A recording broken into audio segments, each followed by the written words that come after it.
어머님, 이 딸기무스 드세요. 나도 먹을래. 안 돼! 먹지 마! 68세 박순자 할머니는 요양병원에서 일하며 아들 내외와 함께 살고 있었습니다. 어느 날부터 며느리의 태도가 달라졌어요. 지나칠 정도로 친절했죠. 하지만 순자는 눈치챘습니다. 태블릿 검색 기록에 떠있던 추락사고 보장 특약. 1년 전 발견했던 결혼관계 증명서에 낯선 이름 오철수. 그리고 갑자기 제안한 단풍 여행.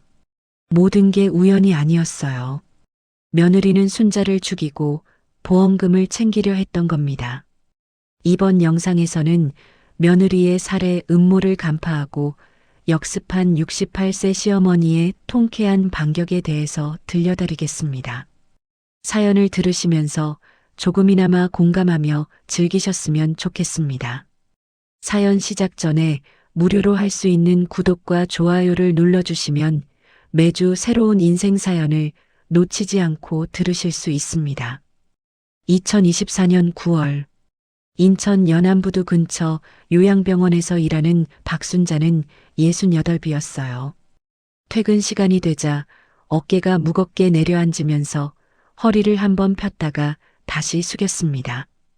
오늘따라 무릎이 더 욱신거렸죠. 탈의실에서 가방을 챙기는데 동료 김복녀가 옆에서 며느리 이야기를 꺼냈어요. 요즘 갑자기 잘해준다며 부럽다는 말이었죠. 순자는 어색하게 웃으면서 음식도 해놓고 집안일도 다 해놓는다고 대답했습니다. 복녀가 어깨를 으쓱하면서 농담조로 한마디 던졌어요. 그럴 땐 쎄하게 봐야 해. 며느리가 갑자기 잘하면 뭔가 있는 거야. 순자는 웃어넘기며 탈의실을 나왔지만 가슴 한편이 묘하게 답답했죠. 그냥 농담인데도 왜 이렇게 신경 쓰이는지 알 수 없었습니다. 버스를 타고 창밖을 바라보니 초가을 노을이 연안부두 너머로 번지고 있었어요. 하늘은 주황빛이었지만 순자의 마음속엔 왠지 모를 어둠이 스며들고 있었죠. 집 앞 언덕에서 내려 계단을 올라가는데 한 계단 오를 때마다 무릎이 뻐근하게 아팠습니다. 손잡이를 잡고 천천히 올라가면서 숨을 고르는데 계단 전등이 깜빡이다가 다시 켜졌어요. 순간 가슴이 철렁했지만 이내 불이 안정되자 안도의 한숨을 내쉬었죠. 문을 열고 들어서자 따뜻한 불빛과 함께 음식 냄새가 확 퍼졌습니다. 거실 테이블 위엔 저녁 반찬이 가지런히 놓여 있었고 며느리 최미란이 앞치마를 두르고 부엌에서 나왔어요. 어머님, 오늘 일 많이 힘드셨죠? 이제 일 조금만 하세요. 집안일은 제가 다 할게요.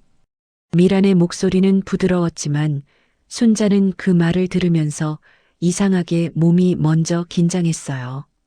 가슴이 콕콕 찔리는 느낌이었죠.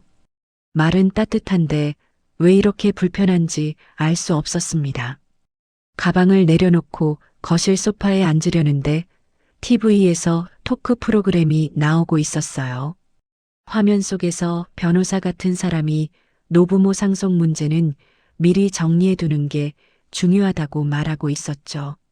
순자는 무심코 TV를 바라보다가 시선을 돌렸습니다. 그때 테이블 위에 놓인 태블릿이 눈에 들어왔어요. 화면이 켜진 채로 있었는데 구석에 단풍여행 기획전이라는 썸네일이 살짝 보였죠. 미란이 재빨리 다가와 태블릿을 집어들면서 자기가 정리하는 거니까 어머님은 신경 안 쓰셔도 된다고 말했습니다.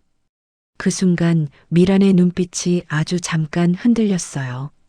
웃고는 있었지만 입꼬리가 살짝 굳은 것처럼 보였죠. 순자는 그 표정을 보면서 가슴 한켠이 서늘해지는 걸 느꼈습니다.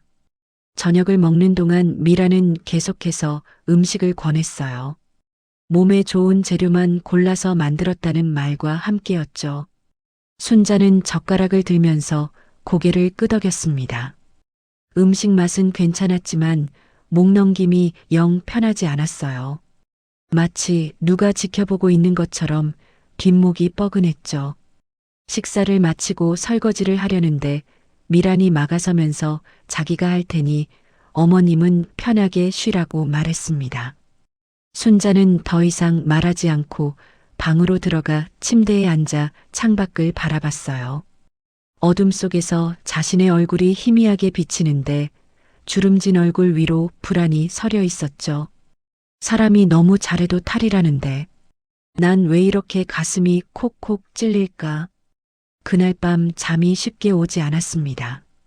이불을 덮고 누워 있었지만 머릿속에선 미란의 목소리가 계속 맴돌았어요. 정리 신경 쓰지 마세요. 편하게 쉬세요. 그 말들이 왠지 모르게 자꾸 신경 쓰였죠. 복녀의 농담이 다시 떠올랐습니다. 며느리가 갑자기 잘하면 뭔가 있는 거야.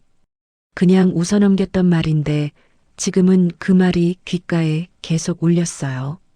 순자는 천장을 바라보면서 눈을 감았습니다.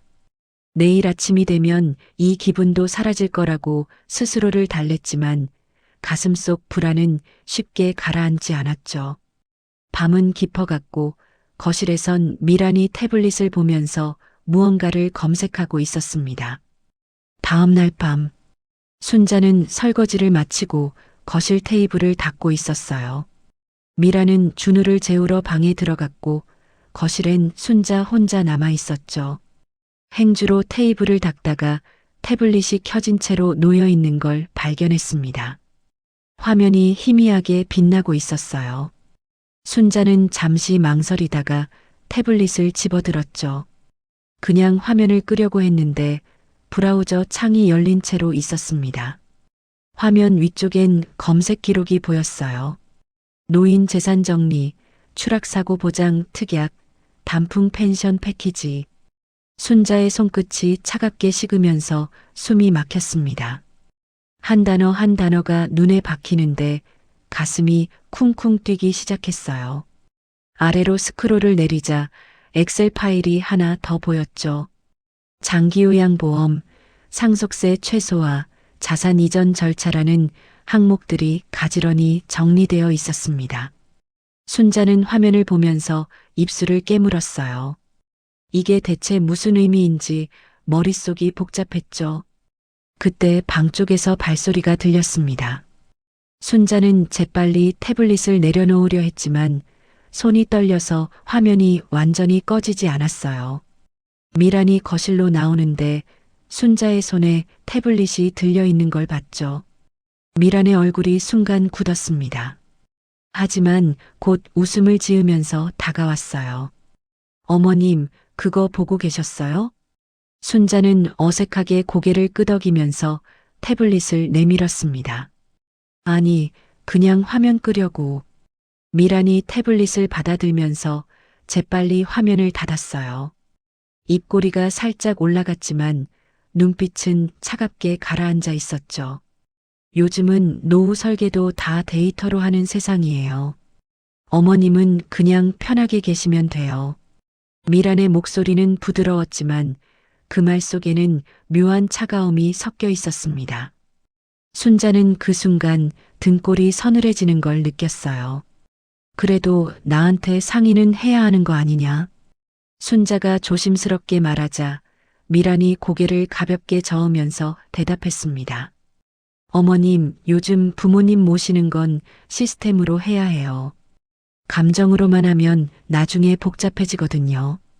시스템. 그 단어가 순자의 귀에 꽂혔어요. 사람을 모시는 게 아니라 뭔가를 관리하는 것처럼 들렸죠. 순자는 가슴이 답답해지면서 아무 말도 할 수 없었습니다. 미라는 태블릿을 들고 자기 방으로 들어갔어요. 순자는 혼자 거실에 남아 소파에 앉았죠. 머릿속에서 아까 본 단어들이 계속 맴돌았습니다. 재산 정리, 추락사고, 단풍 펜션, 정리. 그 단어가 이상하게 마음에 걸렸어요. 집안일을 정리하는 건지 아니면 나를 정리하려는 건지. 순자는 손을 꽉 쥐면서 창밖을 바라봤죠. 며칠 전에 봤던 결혼관계 증명서가 떠올랐습니다. 그때도 미라는 행정착오라고 했었어요. 배우자 이름이 오철수로 되어 있던 그 서류. 순자는 그때 귀찮아서 그냥 넘어갔었죠. 그때 따졌어야 했나?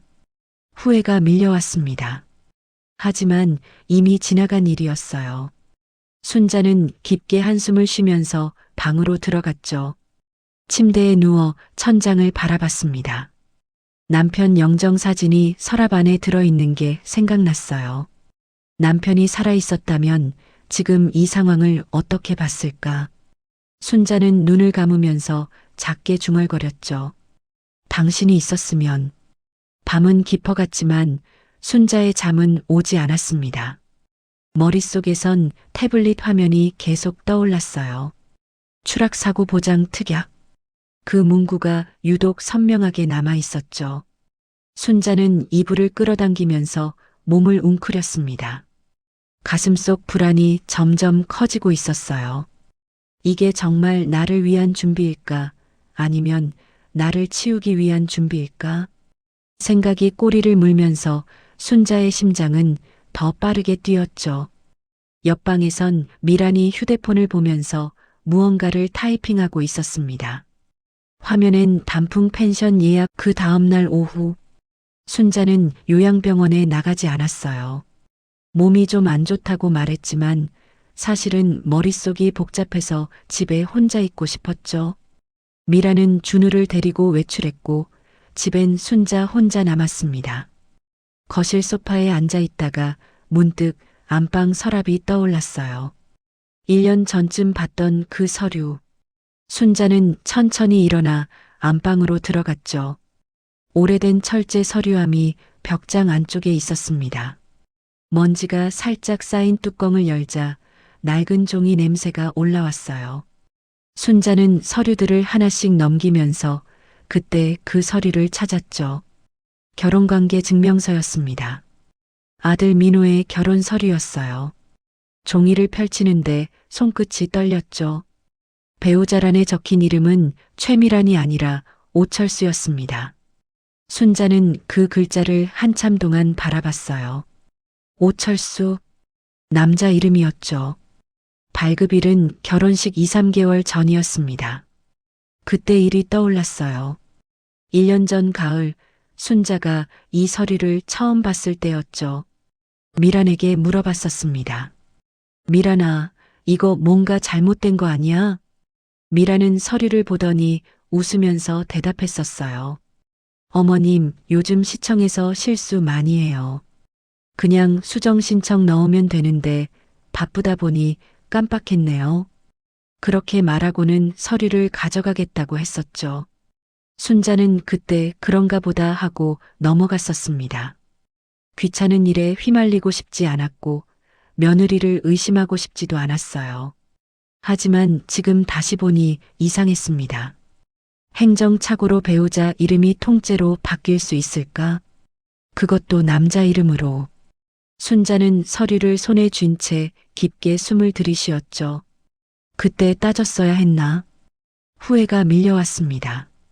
사람 좋은 게 남는 거라고 그렇게 자기 눈을 자기가 가렸던 거예요. 순자는 서류를 내려놓고 옆에 있던 남편 영정 사진을 꺼냈죠. 흑백 사진 속 남편은 환하게 웃고 있었습니다. 10년 전에 세상을 떠났지만 사진 속 모습은 여전히 따뜻했어요. 순자는 사진을 쓰다듬으면서 작게 중얼거렸죠. 당신이 살아있었으면 이런 일은 안 생겼을까? 남편이 있었다면 서류를 꼼꼼히 확인했을 거예요. 의심할 건 의심하고 따질 건 따졌겠죠. 하지만 순자는 혼자였습니다. 늘 조용히 참고 넘어가는 쪽을 선택해왔어요. 서류함 안에는 예전 가족 사진도 있었습니다. 어린 민호가 아빠 손을 잡고 웃고 있는 사진이었죠. 단풍이 빨갛게 물든 산에서 찍은 가족여행 사진이었어요. 여행은 좋은 추억이었는데 순자는 사진을 보다가 문득 등골이 서늘해졌습니다. 미란이 계획하고 있는 단풍 펜션 여행. 그게 정말 추억을 만들기 위한 여행일까? 아니면 다른 목적이 있는 걸까? 머릿속이 복잡해지면서 가슴이 답답해졌어요. 순자는 서류를 다시 서류함에 넣으려다가 멈칫했습니다. 오철수라는 이름이 자꾸 머릿속에 남았어요. 어디선가 들어본 것 같기도 하고 아닌 것 같기도 했죠. 그때 현관문 열리는 소리가 들렸습니다. 미란과 준우가 돌아온 거예요. 순자는 재빨리 서류함을 닫고 벽장에 밀어 넣었죠. 거실로 나가니 미란이 장을 본 봉투를 들고 있었습니다. 순자를 보더니 웃으면서 물었어요. 어머님, 몸 좀 어때요? 제가 삼계탕 재료 사왔어요. 저녁에 끓여드릴게요. 순자는 고개를 끄덕이면서 대답했습니다. 그래, 고맙다. 하지만 가슴속에선 오철수라는 이름이 계속 맴돌고 있었어요. 순자는 소파에 앉으면서 창밖을 바라봤죠. 하늘이 흐렸습니다. 이번만큼은 내가 눈 뜨고 지켜봐야겠다. 순자는 주먹을 꽉 쥐면서 마음속으로 다짐했어요. 더 이상 착하게만 살 수는 없었습니다. 내 목숨이 걸린 일일지도 모르니까요. 이틀 후 오후, 순자는 동네 파출소 앞에 서 있었습니다. 흐린 하늘에서 비가 조금씩 내리고 있었어요. 손에 든 비닐봉투 안엔 결혼관계 증명서, 복사본과 태블릿 화면을 찍은 사진이 들어 있었죠.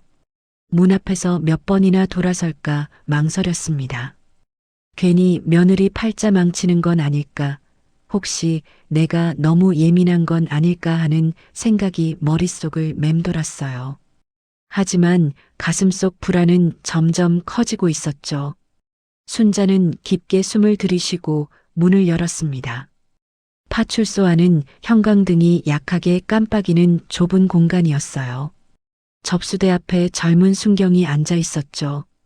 순자가 다가가자 순경이 고개를 들었습니다. 어르신, 무슨 일이세요? 순자는 비닐봉투를 꺼내며 조심스럽게 말했어요. 저기, 며느리가 좀 이상해서요. 이런 거 상담할 수 있나 해서.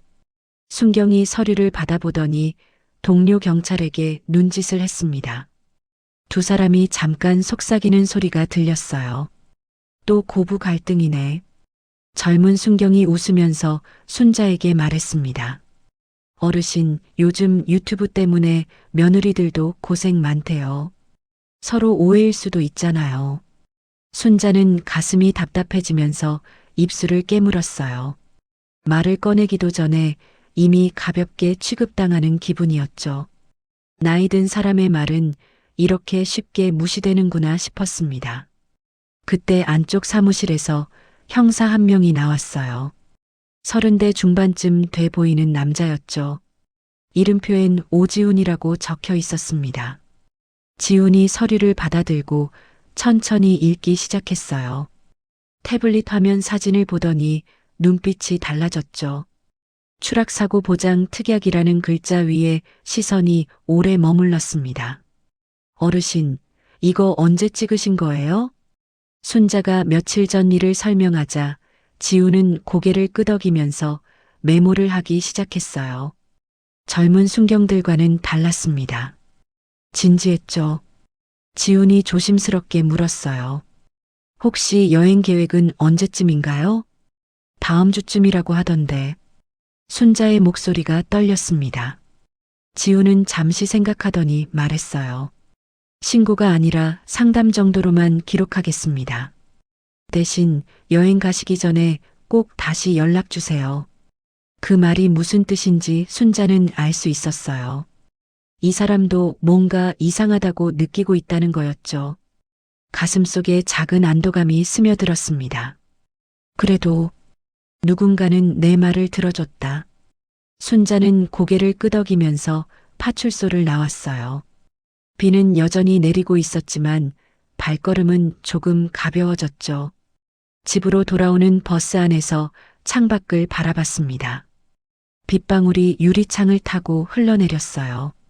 순자는 휴대폰을 꺼내 지훈이 준 명함을 봤죠.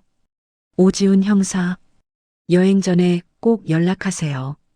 명함 뒷면에 손글씨로 적힌 메모였습니다. 순자는 명함을 가방 깊숙이 넣으면서 창밖을 다시 바라봤어요. 파출소 뒤편에선 지훈이 동료 형사와 이야기를 나누고 있었습니다. 이거 진짜일 수도 있어.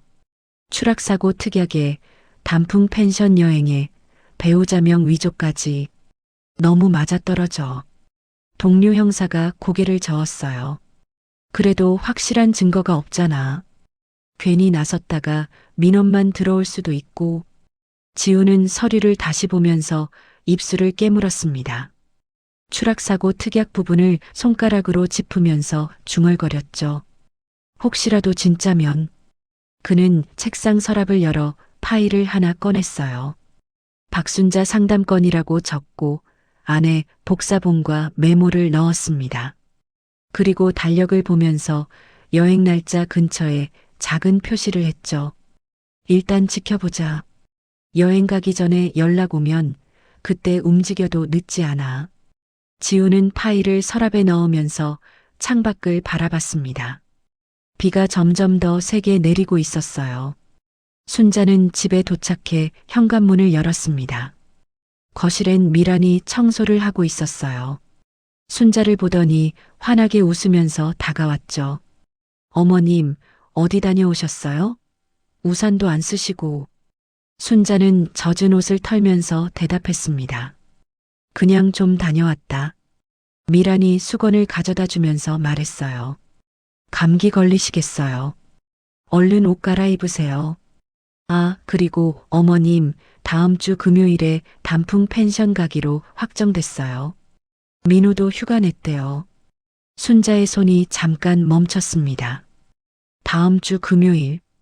지훈이 말했던 여행 가기 전에 연락 주세요라는 말이 떠올랐어요. 그래, 알았다.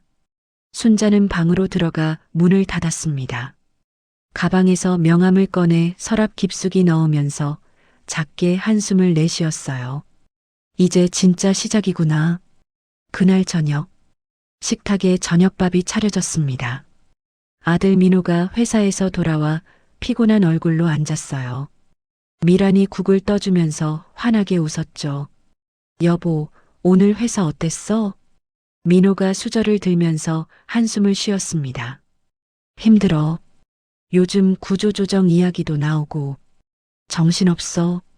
순자는 국을 떠먹으면서 아들 얼굴을 봤어요. 눈밑이 어두웠고 어깨가 축 처져 있었죠. 미란이 재빨리 말을 이었습니다. 그러니까 이번 주말엔 좀 쉬어야지. 어머님도 모시고 단풍 구경 가는 거 어때? 민호가 고개를 들었어요. 단풍 구경? 미란이 노트북을 가져와 화면을 보여줬습니다. 펜션 사진이 떠 있었어요. 예쁜 단풍나무와 깔끔한 건물이 보였죠. 여기 달빛숲 힐링 펜션이야. 구독자분들이 보고 싶어 하시는 것 같아서 콘텐츠도 찍고 어머님 모시기도 하고. 일석이조잖아. 순자는 숟가락을 든 채로 화면을 봤습니다. 가슴이 두근거리기 시작했어요. 이게 바로 태블릿에서 봤던 그 펜션이었죠. 민호가 망설이면서 말했어요. 그래도 돈이 좀 들 텐데. 미란이 민호 손을 잡으면서 부드럽게 말했습니다. 이번엔 진짜 우리 돈 제대로 써서 모실게. 어머님한테 좋은 추억 만들어드리고 싶어? 그냥 다녀오기만 해. 그 말을 들으면서 순자는 손에 힘이 들어갔어요. 좋은 추억. 그 단어가 이상하게 귀에 걸렸죠. 미란이 순자 쪽을 보면서 물었습니다. 어머님 괜찮으시죠? 단풍 절정일 때 가야 사진이 제일 예쁘게 나와요. 순자는 잠시 망설였습니다. 나 안 갈래라고 말하고 싶은 충동이 올라왔어요. 하지만 동시에 다른 생각도 들었죠. 이번만큼은 내가 눈 뜨고 지켜봐야 한다. 순자는 고개를 끄덕이면서 대답했어요. 그래, 좋다. 가자. 미란의 얼굴이 환해졌습니다. 입꼬리가 올라가면서 눈빛이 반짝였어요. 하지만 그 반짝임 속에 뭔가 다른 게 섞여 있는 것처럼 보였죠. 어머님, 정말 고마워요. 제가 진짜 잘 모실게요. 식사가 끝나고 미라는 부엌에서 설거지를 했습니다. 순자는 거실 소파에 앉아 창밖을 바라봤어요. 민호가 옆에 앉으면서 조심스럽게 말했죠. 엄마, 요즘 미란이가 많이 잘해주지? 순자는 아들을 바라봤습니다. 민호 얼굴엔 피곤함과 함께 안도감 같은 게 섞여 있었어요. 아내가 시어머니를 잘 모셔준다는 사실이 짐 하나를 덜어주는 것 같았죠. 그래, 고맙더라. 순자는 짧게 대답하면서 시선을 돌렸습니다. 아들한테 의심을 말할 수가 없었어요. 증거도 없고 괜히 말했다가 가족이 더 꼬일 것 같았죠. 밤이 되어 방으로 들어갔습니다. 침대에 누워 천장을 바라보는데 미란이 거실에서 휴대폰으로 통화하는 소리가 희미하게 들렸어요. 네, 다음 주 금요일 맞아요. 예약 확정이요. 순자는 귀를 기울였습니다. 미란의 목소리가 평소보다 조금 높았어요.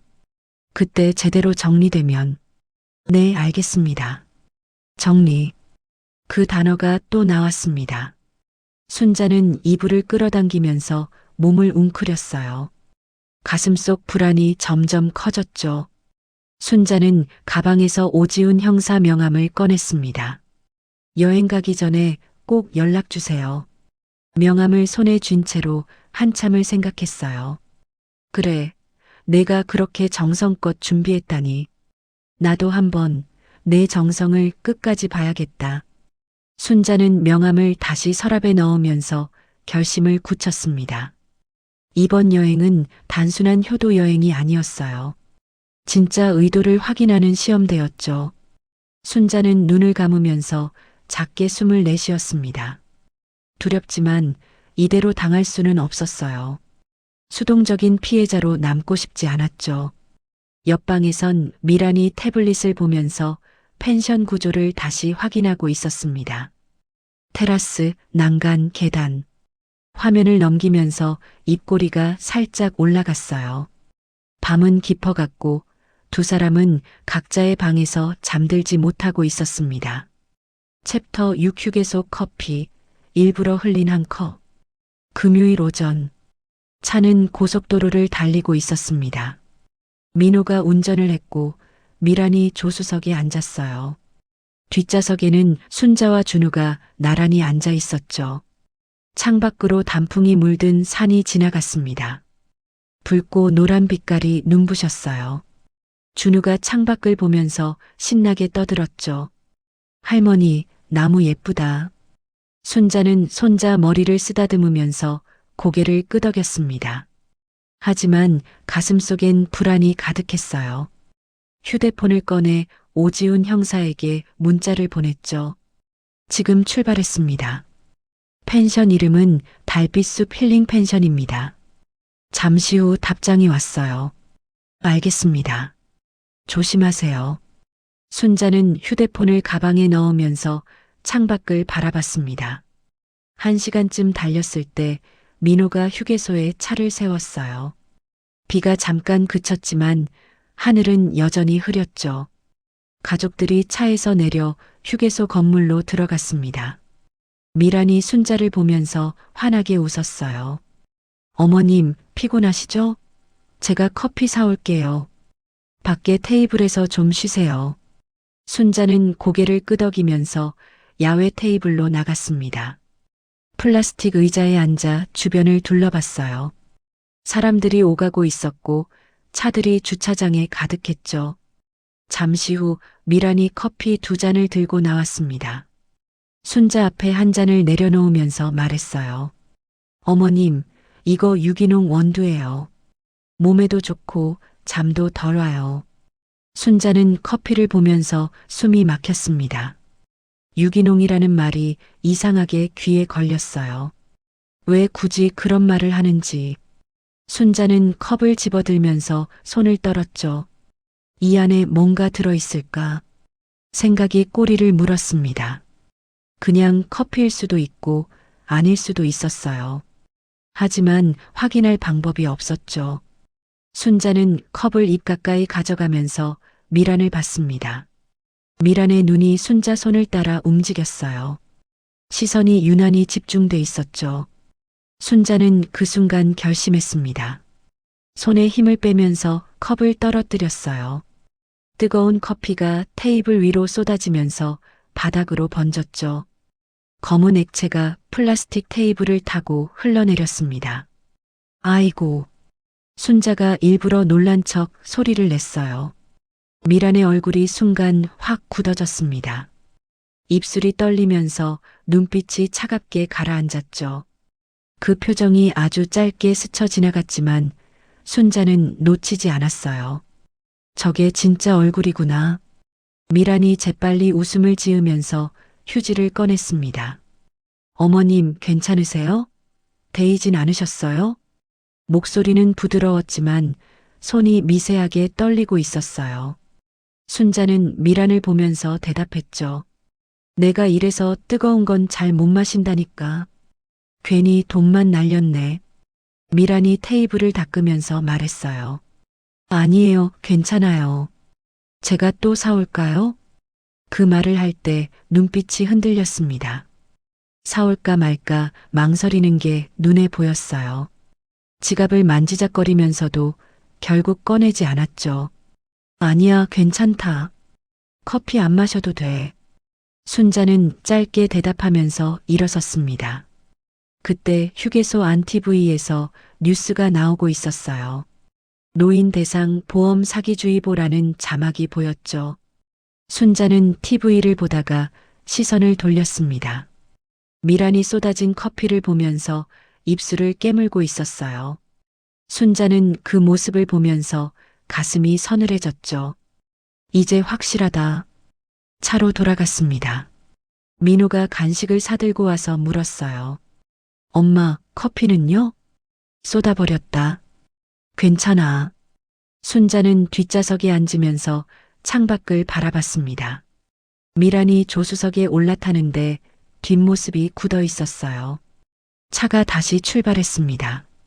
순자는 손을 꽉 쥐면서 심장 박동을 느꼈어요. 두근거림이 점점 빨라졌죠. 막연한 불안이 아니었습니다. 이제는 확신이었어요.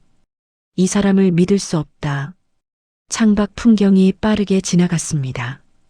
단풍은 여전히 아름다웠지만 순자 눈엔 아무것도 들어오지 않았어요. 펜션까지 남은 시간은 1시간쯤. 순자는 가방 속 휴대폰을 만지면서 깊게 숨을 들이쉬었죠. 준우가 옆에서 졸다가 몸을 기댔습니다. 순자는 손자 어깨를 안으면서 생각했어요. 이 아이만큼은 지켜야 한다. 30분쯤 지났을 때 준우가 잠에서 깨어났습니다. 눈을 비비면서 창밖을 보더니 순자에게 기대왔어요. 할머니, 거의 다 왔어? 응, 조금만 더 가면 돼. 순자는 손자 머리를 쓰다듬으면서 대답했어요. 준우가 하품을 하다가 갑자기 뭔가 생각난 듯 말했죠. 할머니, 아까 엄마가 아저씨랑 전화한 거 들었어. 순자의 손이 멈췄습니다. 심장이 쿵 하고 내려앉는 느낌이었어요. 언제? 휴게소에서. 나 잠깐 잤는데 엄마가 밖에서 전화하는 소리 들렸어. 준우는 천진난만하게 말했습니다. 아무것도 모르는 얼굴이었어요. 순자는 숨을 고르면서 조심스럽게 물었죠. 뭐라고 하던데? 철수 아빠가 이번에야 제대로 정리된다고 했대. 순자의 손이 차갑게 식어갔습니다. 철수. 그 이름이 또 나왔어요. 결혼관계 증명서에 있던 오철수였죠. 가슴속에서 얼음이 퍼지는 것 같았습니다. 철수 아빠가 누구래?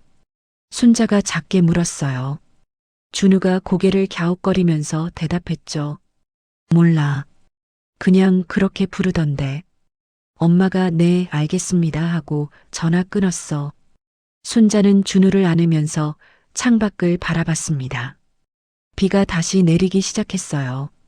와이퍼가 창문을 쓸어내는 소리가 차 안에 울렸죠. 공범이 있었구나. 머릿속이 복잡해졌습니다.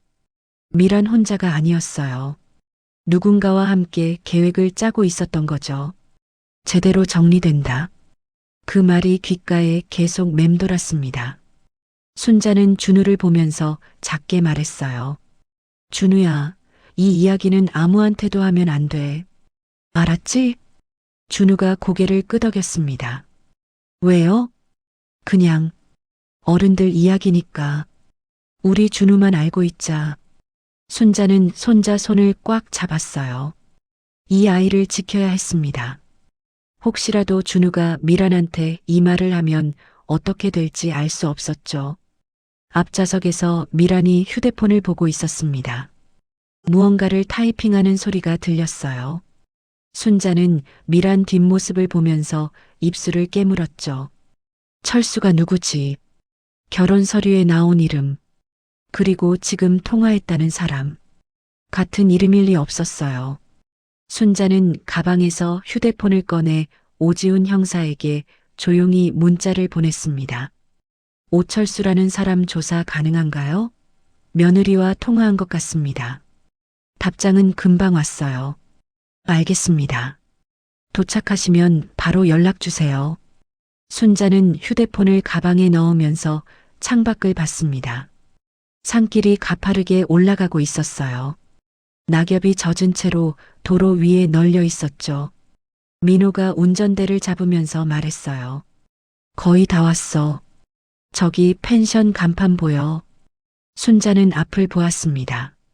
달빛숲 힐링 펜션이라는 간판이 빛속에서 희미하게 빛나고 있었어요. 건물이 산 중턱에 자리 잡고 있었죠. 차가 천천히 펜션 주차장으로 들어갔습니다. 주변은 조용했어요. 다른 차는 한 대밖에 없었죠. 검은색 승용차였습니다. 미란이 차에서 내리면서 환하게 웃었어요. 어머님 도착했어요. 공기 좋죠? 순자는 차에서 내려 주변을 둘러봤습니다. 펜션은 2층 건물이었어요. 테라스가 있었고 난간이 보였죠. 순자는 그 난간을 보면서 가슴이 철렁했습니다. 저기서 떨어지면 생각만 해도 온몸에 소름이 돋았어요. 순자는 준우 손을 꽉 잡으면서 펜션 입구로 걸어갔죠. 현관문을 열자 따뜻한 공기가 나왔습니다. 하지만 순자는 춥게만 느껴졌어요. 거실엔 카메라가 삼각대에 설치되어 있었고 부엌이 한쪽에 보였죠. 그때 옆방 문이 열리면서 남자 한 명이 나왔습니다. 40대쯤 돼 보이는 사람이었어요. 미란이 재빨리 다가가 소개했죠. 어머님, 이분은 제 보험 고객이세요. 펜션 사장님이랑 아는 분이라 같이 오셨대요. 남자가 어색하게 웃으면서 인사했습니다. 안녕하세요. 저는 오철수라고 합니다. 순자의 숨이 멎었어요. 챕터 8 펜션, 검은 차, 그리고 두 번째 시선. 순자는 그 자리에 서서 오철수를 바라봤습니다. 결혼 서류에 나왔던 바로 그 이름이었어요. 심장이 빠르게 뛰면서 입안이 바짝 말랐죠. 철수가 어색하게 웃으면서 순자에게 인사를 건넸습니다. 미란이 재빨리 끼어들면서 말했어요. 이분이 제 보험 고객이세요. 같은 펜션 쓰기로 했대요. 민호가 환하게 웃으면서 철수와 악수를 했습니다. 아, 그러시구나. 우리 와이프 인맥 넓어요. 반갑습니다. 순자는 민호를 보면서 가슴이 답답해졌어요. 아들은 아무것도 모르고 있었죠. 철수와 미란이 눈을 마주치는 게 보였습니다. 아주 짧은 순간이었지만 그 눈빛엔 뭔가 익숙함이 담겨 있었어요. 저 두 사람 오래 알고 지낸 거야. 순자는 짐을 들고 방으로 들어갔습니다. 거실 창문으로 밖이 보였어요. 테라스가 있었고 그 아래는 가파른 경사였죠. 난간 높이는 허리쯤밖에 안 됐습니다. 저기서 누가 밀면 순자는 입술을 깨물면서 시선을 돌렸어요. 부엌 창문 밖으로 젖은 낙엽이 쌓여 있었고 계단도 미끄러워 보였죠. 준우가 뛰어다니면서 신나게 소리쳤습니다. 할머니, 여기 넓어. 준우야, 뛰지 마. 바닥 미끄러워. 순자는 손자를 붙잡으면서 조심시켰어요. 미란이 부엌으로 가면서 카메라를 삼각대에 설치했죠. 어머님, 저녁에 라이브 방송할 거예요. 시어머니 모시는 며느리 브이로그요. 미란의 목소리는 밝았습니다. 하지만 순자는 그 밝음이 이상하게 느껴졌어요. 펜션 밖에서는 형사 오지훈이 쌍안경으로 건물을 보고 있었습니다. 산 아래쪽 주차된 차 안이었어요. 동료 형사가 옆에 앉아 커피를 마시면서 말했죠. 진짜 뭔가 있을 것 같아? 지훈이 쌍안경을 내리면서 대답했습니다. 모르겠어. 근데 어르신이 그렇게까지 신고하셨으면 뭔가 있는 거야. 저 검은 차 번호판 확인했어? 응. 오철수 명의야. 결혼 서류에 나온 바로 그 사람. 지훈은 다시 쌍안경을 들었어요. 펜션 창문으로 사람들이 움직이는 게 보였죠. 한 명이 부엌에서 뭔가를 준비하고 있었습니다. 일단 지켜보자. 저녁 되면 움직임이 있을 거야. 펜션 안으로 돌아온 순자는 소파에 앉아 휴대폰을 꺼냈어요. 오지훈에게 조용히 문자를 보냈습니다. 오철수 확인했습니다. 보험 고객이라고 하지만 며느리랑 눈빛이 수상합니다. 답장이 곧 왔어요. 알겠습니다. 저희 근처에 있습니다. 조심하세요. 순자는 휴대폰을 가방에 넣으면서 창밖을 봤습니다. 산 아래쪽에 차 한 대가 보였어요. 멀리 있어서 확실하지 않았지만 누군가 지켜보고 있는 것 같았죠. 지훈 형사님인가? 조금이나마 안심이 됐습니다. 혼자가 아니라는 생각에 가슴이 조금 풀렸어요. 저녁 시간이 가까워지자 미란이 부엌에서 요리를 시작했습니다. 철수는 거실 소파에 앉아 휴대폰을 보고 있었어요. 민호가 철수 옆에 앉으면서 이야기를 나눴죠. 일은 뭐 하세요? 보험 쪽 일 좀 하고 있습니다. 아, 그래서 우리 집 사람이랑 아시는구나. 철수가 웃으면서 고개를 끄덕였어요. 하지만 그 웃음이 자연스럽지 않았습니다. 순자는 멀리서 두 사람을 보면서 귀를 기울였죠. 미란이 부엌에서 나와 철수를 보면서 눈짓을 했습니다. 철수가 자리에서 일어나면서 핑계를 댔어요. 담배 좀 피우고 올게요. 아, 네. 테라스 나가시면 돼요. 미란이 재빨리 대답했습니다. 두 사람이 테라스로 나가는 게 보였어요. 순자는 조용히 창가로 다가갔죠. 테라스에서 두 사람의 목소리가 희미하게 들렸습니다. 오늘 밤이야. 제대로 해. 알아. 걱정 마. 순자는 숨을 죽이면서 귀를 기울였어요. 하지만 그 이상은 들리지 않았죠. 두 사람이 안으로 들어오려는 기척이 나자 순자는 재빨리 자리로 돌아갔습니다. 가슴이 두근거렸어요. 오늘 밤, 그 말이 머릿속에서 울렸죠. 저녁 8시, 미란이 카메라를 켜면서 환하게 웃었습니다. 화면 앞에서 손을 흔들면서 인사를 했어요. 안녕하세요, 여러분. 오늘은 특별한 날이에요. 시어머니랑 단풍 여행 왔거든요. 카메라가 거실을 비췄습니다. 순자가 소파에 앉아 있는 모습이 화면에 잡혔어요. 순자는 어색하게 손을 들어 보였죠. 채팅창에 댓글이 올라오기 시작했습니다. 효부다, 부럽다, 시어머니 모시기 쉽지 않은데 같은 말들이었어요. 미란이 부엌으로 가면서 말했습니다. 오늘은 우리 어머님이 제일 좋아하시는 딸기 무스 만들 거예요. 스페셜 레시피로요. 순자는 미란이 부엌에서 재료를 꺼내는 걸 봤습니다. 딸기, 생크림, 설탕이 조리대 위에 놓였어요. 미란의 손놀림이 능숙했죠.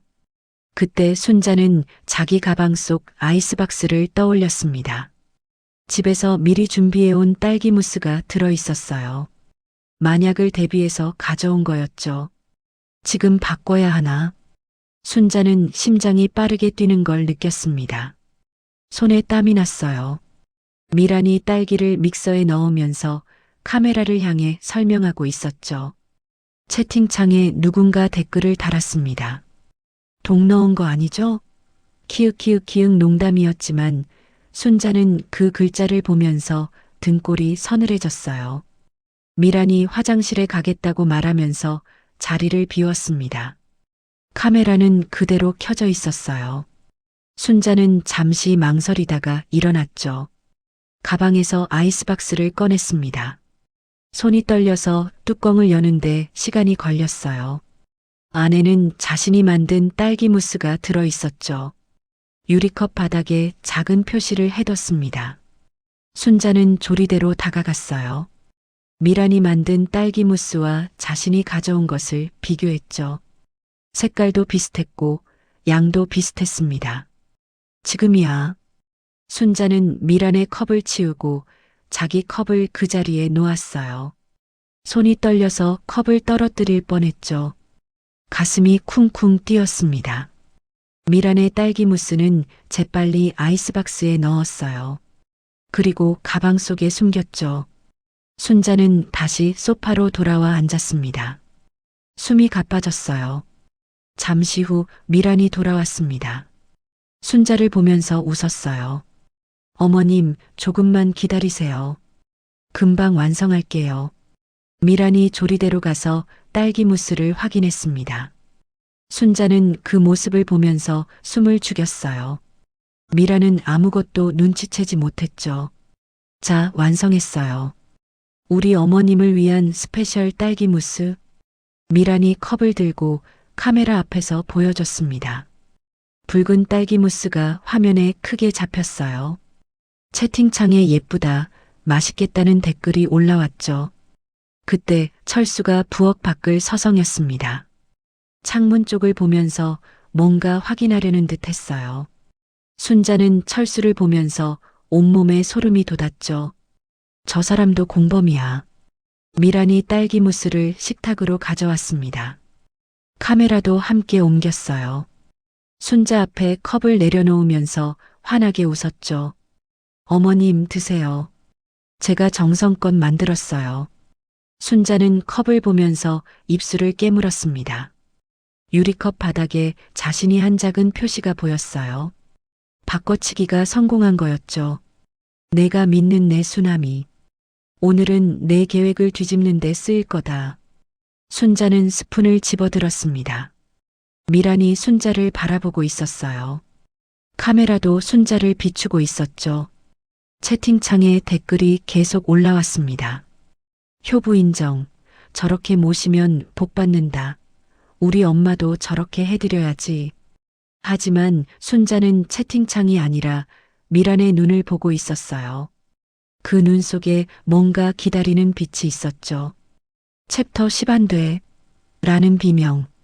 순자는 스푼을 천천히 들어 올렸습니다.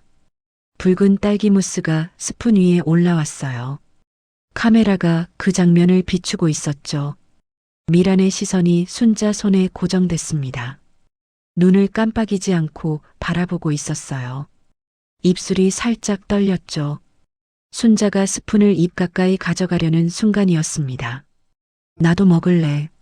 준우가 갑자기 의자에서 뛰어내려 달려왔어요. 작은 손을 뻗으면서 할머니 스푼을 향해 입을 벌렸죠.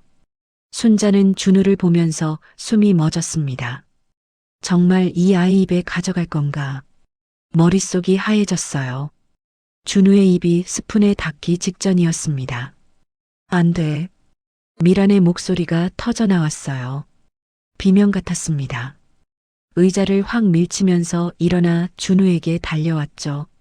먹지 마. 그건 미란이 준우 팔을 잡아챘습니다. 손이 떨리고 있었어요. 얼굴이 새하얗게 질렸죠. 순자는 미란을 보면서 천천히 물었습니다. 왜 내가 만든 건데? 내가 제일 자신 있어 하는 효도라며. 미란의 입술이 파르르 떨렸어요. 대답을 하지 못했죠. 민호가 이상한 분위기를 느끼고 자리에서 일어났습니다. 미란아, 무슨 일이야? 카메라는 여전히 돌아가고 있었어요. 채팅창이 폭발하기 시작했습니다. 지금 뭐야? 왜 저래? 뭔가 이상한데. 경찰 불러야 하는 거 아님? 미란이 카메라를 보더니 재빨리 방송을 끄려고 했습니다. 하지만 순자가 먼저 말했어요. 다들 보고 계시죠? 이 딸기 무스, 제 며느리가 정성껏 만들었대요. 근데 왜 손주가 먹으려고 하니까 저렇게 말리는지 모르겠네요. 순자의 목소리는 담담했습니다. 하지만 그 담담함 속에 차가운 분노가 섞여 있었어요. 미란이 방송을 끄려고 카메라에 손을 뻗었죠. 그 순간 현관문이 벌컥 열렸습니다. 형사 오지훈과 동료 형사들이 들어왔어요. 지훈이 경찰 신분증을 보이면서 말했습니다. 경찰입니다. 최미란 씨, 오철수 씨, 보험 사기 및 살인미수 혐의로 조사받으실 겁니다. 철수가 뒷문 쪽으로 도망치려 했어요. 하지만 거기에도 형사가 기다리고 있었죠. 철수가 제압당하면서 바닥에 쓰러졌습니다. 미라는 그 자리에 서서 떨고 있었어요. 얼굴에서 핏기가 완전히 사라졌죠. 입술을 깨물면서 순자를 봤습니다. 어머님, 어머님이라고 부르지 마. 나는 내 보험금이 아니야. 순자의 목소리가 떨렸습니다. 가슴속에서 분노와 슬픔이 동시에 올라왔어요. 하지만 눈물은 흘리지 않았죠.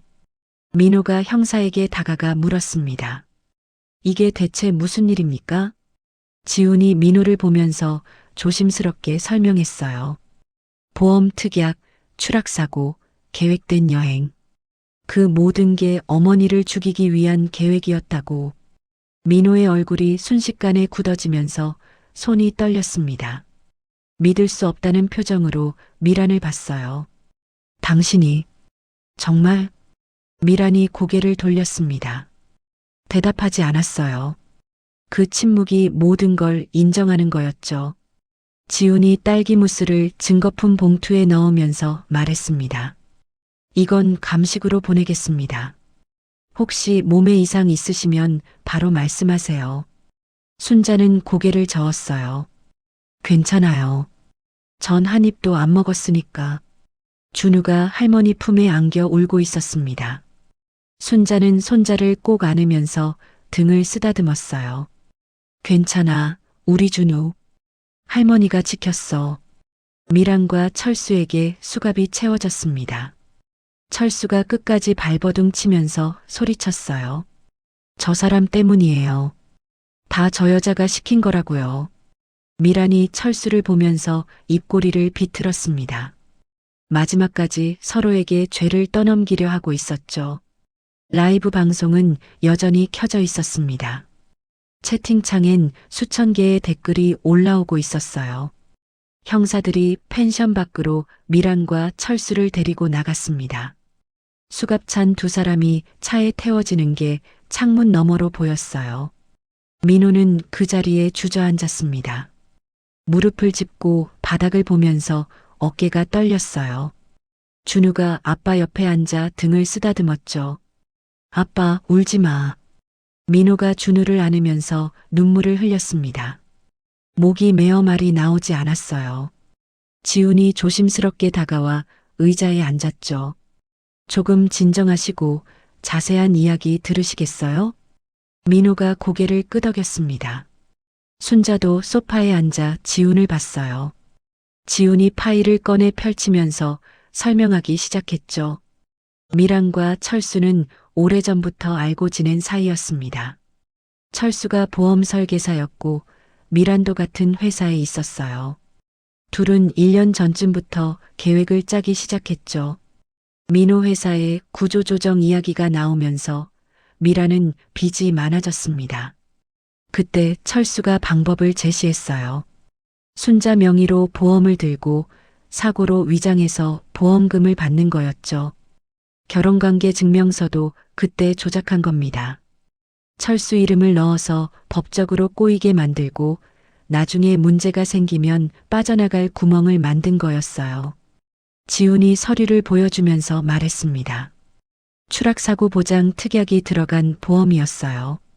펜션 테라스에서 추락하면 2억 원 이상 나오는 구조였죠. 민호의 얼굴이 새하얗게 질렸습니다. 손이 떨리면서 서류를 떨어뜨렸어요. 내가 조금만 더 눈을 크게 떴다면. 순자가 아들 손을 잡았습니다. 민호 손이 차갑게 식어 있었어요. 이미 지난 일이야.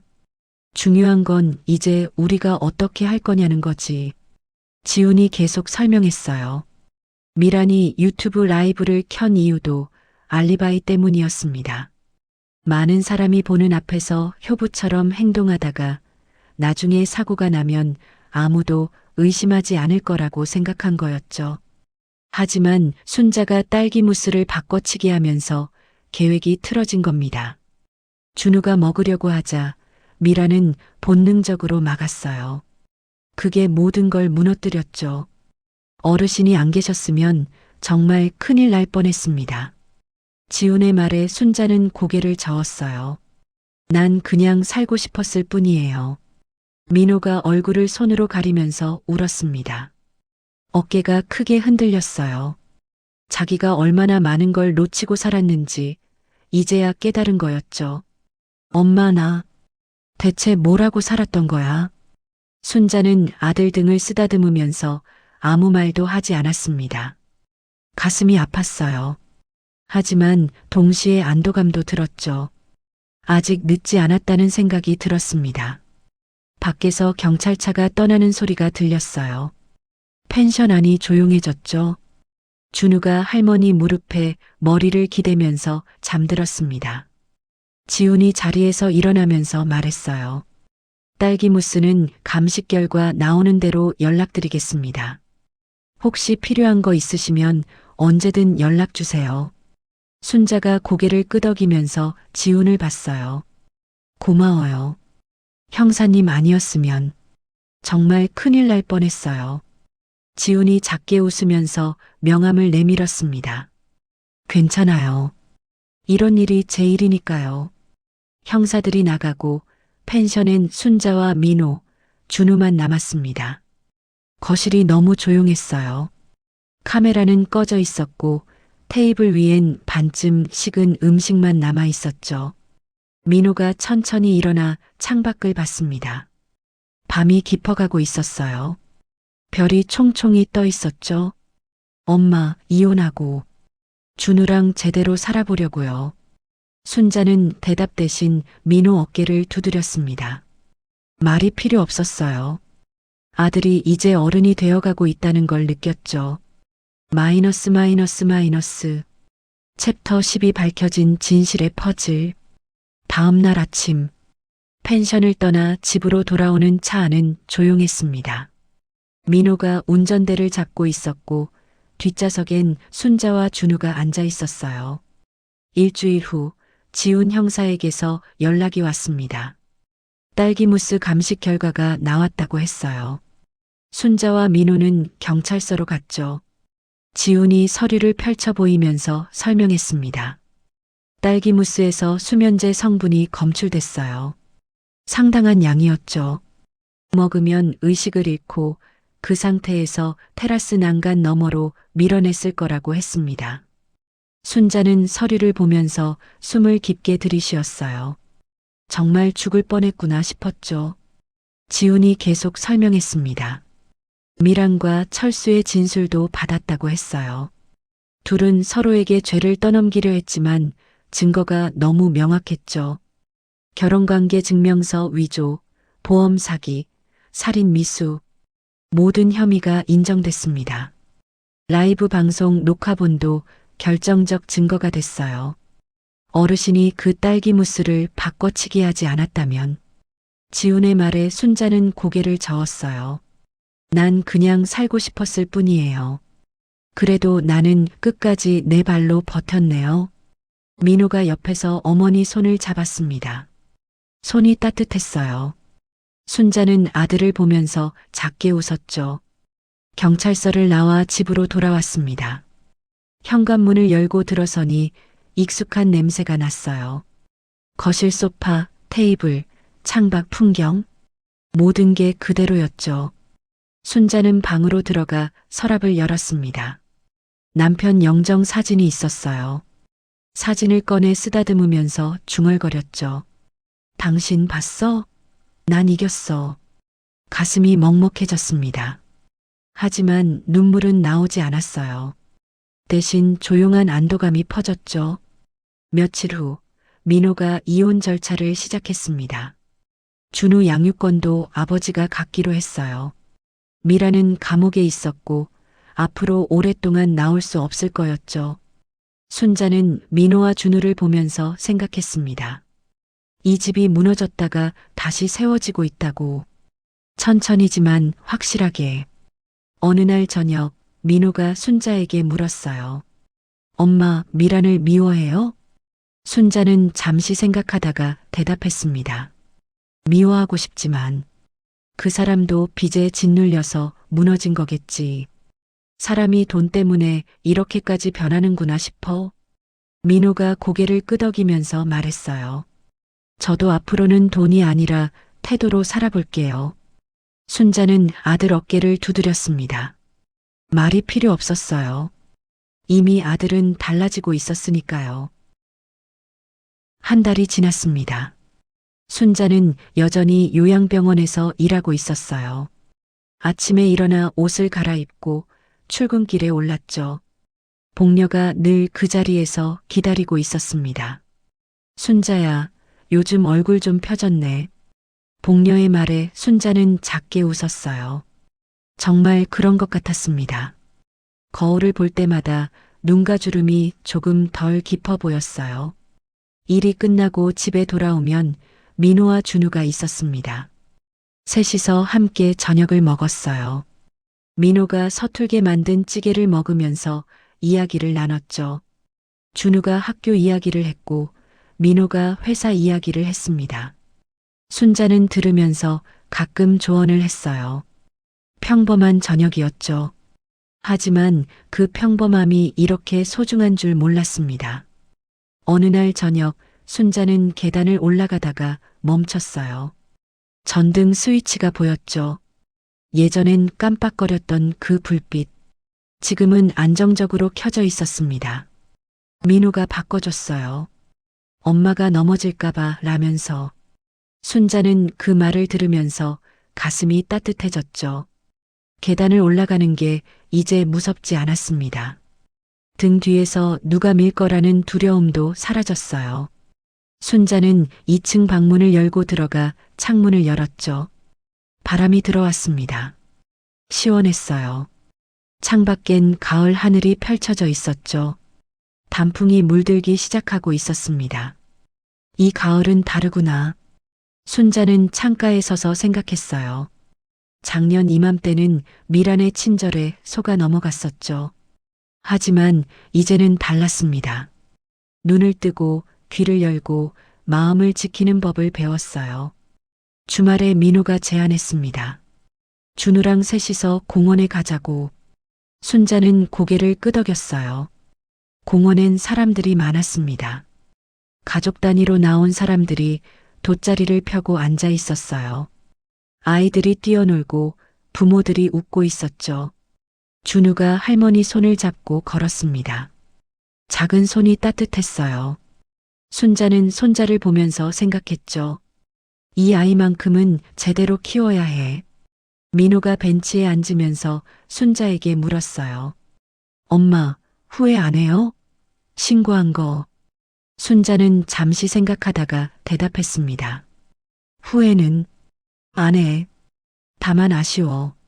미란이가 그렇게까지 안 갔으면 좋았을 텐데. 민호가 고개를 끄덕이면서 입술을 깨물었어요. 아직도 가끔 미란 생각을 하는 것 같았습니다. 하지만 이제는 앞을 보려 애쓰고 있었어요. 집으로 돌아오는 길, 순자는 현관문 앞에서 멈췄습니다. 문손잡이를 잡고 깊게 숨을 들이쉬었어요. 이 집이 무너졌었죠. 신뢰가 깨지고 안전이 사라졌습니다. 하지만 지금은 다시 세워지고 있었어요. 천천히 조금씩 문을 열고 들어갔습니다. 거실에 불이 켜졌어요. 따뜻한 빛이 공간을 채웠죠. 준우가 소파에 앉아 그림을 그리고 있었고 민호가 부엌에서 설거지를 하고 있었습니다. 순자는 그 모습을 보면서 생각했어요. 이게 가족이구나. 챕터 14 평범한 계단 불빛의 안도. 2달 후 재판이 열렸습니다. 순자와 민호는 법정에 앉아 있었어요. 방청석엔 사람들이 가득했죠. 라이브 방송을 봤던 사람들도 많았습니다. 미란과 철수가 들어왔어요. 수갑을 차고 있었죠. 미란의 얼굴은 초췌했습니다. 화장기 없는 얼굴이 낯설었어요. 재판장이 자리에 앉으면서 재판이 시작됐습니다. 검사가 일어나 기소 내용을 읽었어요. 살인 미수, 보험 사기, 문서 위조. 길게 이어지는 혐의 목록이었죠. 순자가 증인석에 섰습니다. 손을 올리고 선서를 했어요. 검사가 질문을 시작했죠. 피고인 최미란이 어떤 행동을 했습니까? 순자는 천천히 대답했습니다. 태블릿 검색 기록, 결혼 서류 조작, 단풍여행 제안. 하나하나 설명했어요. 목소리가 떨리지 않았죠. 미란이 순자를 보고 있었습니다. 눈물을 흘리고 있었어요. 하지만 순자는 시선을 피하지 않았습니다. 변호사가 물었어요. 왜 직접 경찰에 신고했습니까? 아들에게 말하지 않고요. 순자가 대답했습니다. 아들이 다칠까 봐요. 그리고 제가 살고 싶었으니까요. 법정이 조용해졌어요. 순자의 말이 공간에 울렸죠. 철수 쪽 변호사가 일어나 말했습니다. 철수는 미란에게 이용당했을 뿐이라고, 모든 계획이 미란의 것이었다고 주장했어요. 미란 변호사는 반대로 말했죠. 미란은 빚에 쫓겨 정신이 없었고 철수가 방법을 제시했다고. 둘은 끝까지 서로에게 책임을 떠넘기고 있었습니다. 재판장이 판결을 내렸어요. 피고인 최미란, 살인 미수 및 보험 사기 등의 혐의로 징역 8년을 선고합니다. 피고인 오철수, 공범 및 사기 방조 혐의로 징역 6년을 선고합니다. 법정이 술렁였습니다. 미란이 고개를 떨구면서 눈물을 흘렸어요. 철수는 의자를 치면서 소리쳤죠. 이건 부당해요. 다시 재판해 주세요. 하지만 판결은 번복되지 않았습니다. 미란과 철수가 법정 밖으로 끌려나갔어요. 순자와 민호가 법정을 나왔습니다. 바깥 공기가 차가웠어요. 순자는 하늘을 올려다봤죠. 구름 사이로 햇빛이 비치고 있었습니다. 민호가 어머니 어깨를 안으면서 말했어요. 엄마, 이제 끝났어요. 순자는 고개를 끄덕였습니다. 정말 끝난 것 같았어요. 길고 긴 악몽이. 집으로 돌아왔습니다. 계단을 올라가면서 순자는 전등을 봤어요. 밝게 켜진 불빛. 깜빡이지 않고 안정적으로 빛나고 있었죠. 이제 이 계단은 무섭지 않았습니다. 등 뒤를 돌아보지 않아도 됐어요. 순자는 천천히 계단을 올라갔죠. 방에 들어가 창문을 열었습니다. 찬 바람이 들어왔어요. 순자는 창가에 서서 숨을 깊게 들이쉬었습니다. 가슴속이 시원해졌어요.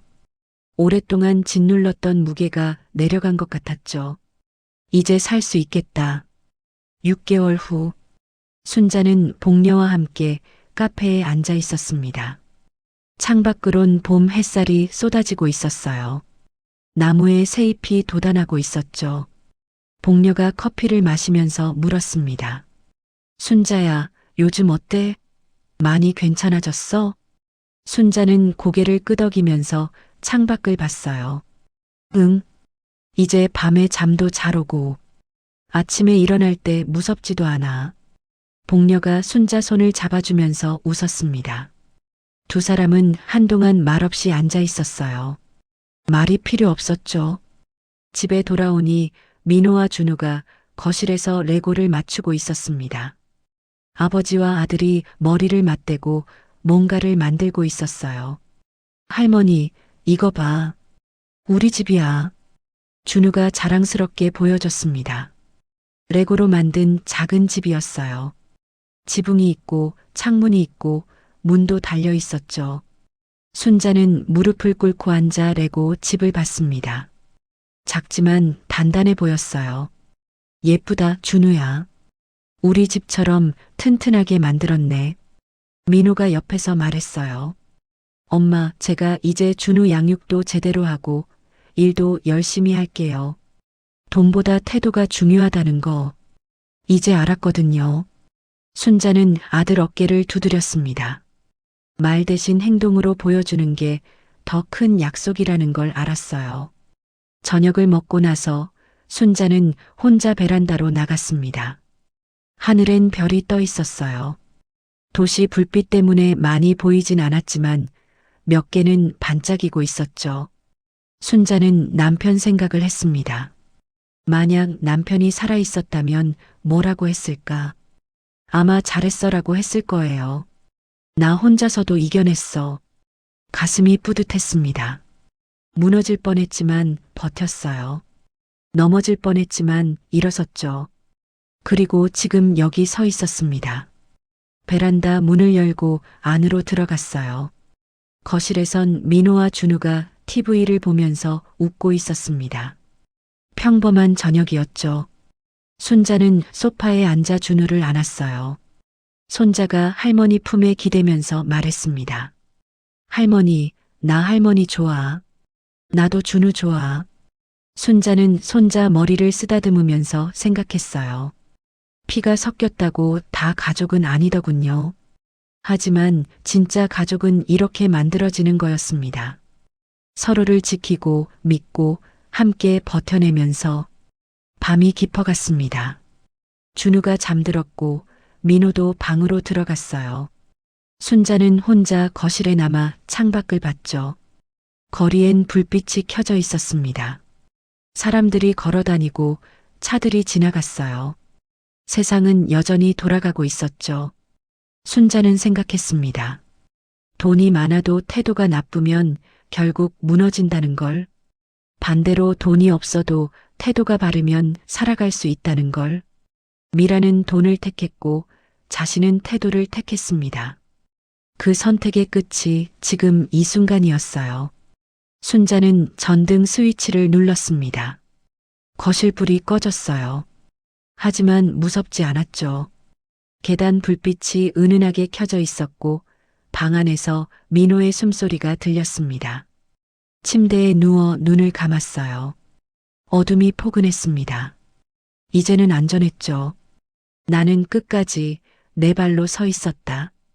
그게 순자가 이긴 방법이었습니다. 넘어지지 않고 포기하지 않고 끝까지 버틴 것. 그리고 태도를 지킨 것. 잠이 스르르 왔어요. 평온한 잠이었습니다. 오늘의 사연이 마음을 살짝 두드렸다면 그건 어쩌면 우리 모두의 이야기이기 때문이겠죠? 소중한 시간을 함께하며 공감해주셔서 진심으로 감사합니다. 좋아요와 구독은 다음 이야기를 피워내는 힘이 됩니다.